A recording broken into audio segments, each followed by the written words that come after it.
Hi everybody, my name is Steve Forchetti and I help guide people through their spiritual awakening. Today we're going to be talking about the 7 Clair senses. The first being clairvoyance, the most commonly known one. Clairvoyance is when you're able to see energy or see spirits. Think, for example, the movie The Sixth Sense back in the day with Bruce Willis and Haley Joel Osment, when Haley Joel Osment as a child said, "I see dead people." Being able to see spirits such as he was able to in this movie, or again see energy floating whether it has color or not, is an example of clairvoyance. Being able to see things that are beyond the veil would be considered a psychic sense versus just seeing things in three-dimensional reality as we exist in here is a regular sight. So clairvoyance is the extra sight. Next would be number 2, clairaudience. Clairaudience is taking hearing a step further and hearing things that necessarily aren't there. So for example, think of the movie What Women Want with Mel Gibson, where he was able to basically read the women's minds in order to know what it was that they wanted and be a better potential romantic partner to them. Now, this kind of brings into frame of mind the concept of schizophrenia. There is a difference between clinical schizophrenia and clairaudience, but however, it does kind of blur the lines into making us think maybe not all mental illnesses are actually mental illnesses. Perhaps it's just misunderstood psychic ability. I don't know. I'm not a psychotherapist. That's for you to discern. But clairaudience is being able to hear things that most others can't hear, and just being able to tap into audio waves and be able to hear vibrations and other things that may or may not be there physically, such as spirits.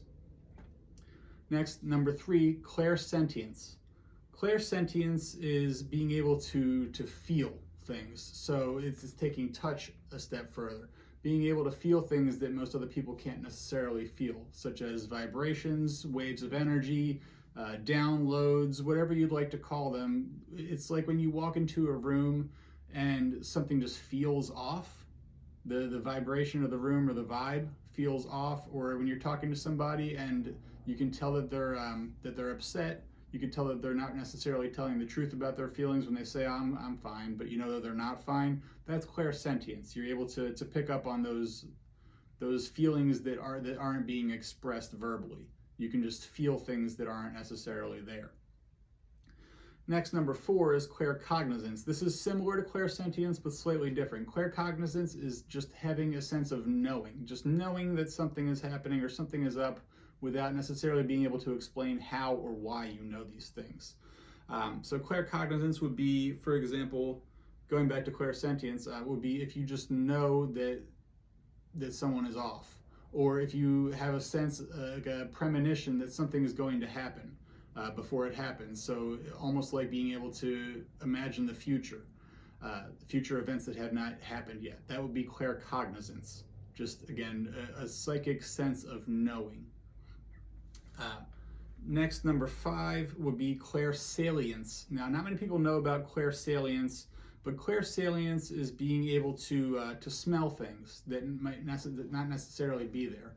So, for example, if you have a dead relative, say a grandmother or grandfather, and they used to wear a specific cologne or perfume, or your grandfather used to smoke a certain type of cigar, when you think of them or when you hold something that was theirs, even though they've been gone for days, weeks, months, years, you can still smell that cologne, that perfume, that cigar, or if they cooked something, you can smell the smell of the kitchen when you walked in, even though they're not there anymore. That is clairsalience, being able to smell things that are not actually there, but being able to tap into, some would say just tap into the memory, others would say it's tapping into the energy through memory, essentially, or through psychic senses. Number six is Clairgustance. Clairgustance is another one that most people have never heard of before, but Clairgustance is the ability to taste things. So, for example, this is very common with people who like to cook. If someone tells you, oh, like I had the juiciest hamburger the other day, or I had the best tasting, whatever it may be, just by being able to hear that or to perceive it through other senses, you automatically get that taste in your mouth. That clairgustance is the ability to taste even though you're not actually eating something. The same could be said for if a dead relative or someone who's passed on used to cook a specific, like a family meal, a family dish that was passed down through the generations, but you know that theirs, great grandma's, was the best. If you know that, you can taste great grandma's clam chowder or whatever it was whenever you think about it. You just get that savory feeling in your mouth. That's Clairgustance. And finally, Clairtangency. Clairtangency is the ability to feel or touch, to know things just through touch. This is very common amongst body workers, be they people who do some sort of energetic body work or massage therapists. Eventually, this is a skill that you learn over time. You can just pick up on things based on the feel of the skin or the feel of the muscles. So for example, without someone telling you that they work an office job, by touching their lower back, you might be able to tell, okay, you have a tense lower back, you're probably sitting down most of the day. But it goes past that. I don't have this particular skill, or I haven't exercised it, so to speak, so I can't give much more explanation than that. But Clairtangency is the ability to learn through touch. So those are the 7 clairs.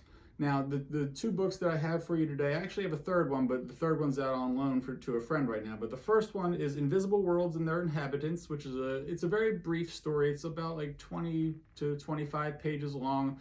It goes into invisible realms. It teaches about things beyond our current senses and how there are beings such as elemental beings, fairies, what have you, that exist beyond our current 5-dimensional, or our current 5 senses in 3-dimensional reality.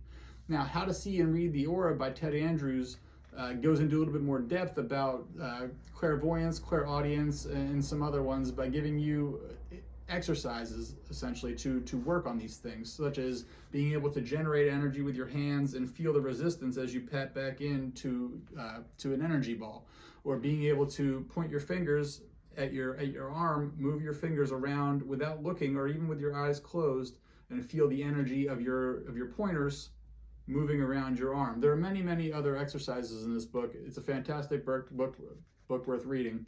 And the third one, which again I don't have here, is currently on loan to a friend, is called Keys to Perception by Ivo Dominguez Jr. I'm going to link all 3 of these in the description down below, so feel free to check them out.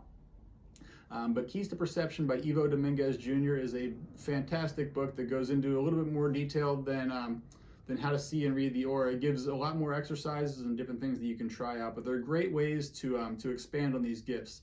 Now, everybody has the ability to use these gifts. Clairvoyance, clairaudience, you're not necessarily chosen at birth with these gifts. We all are.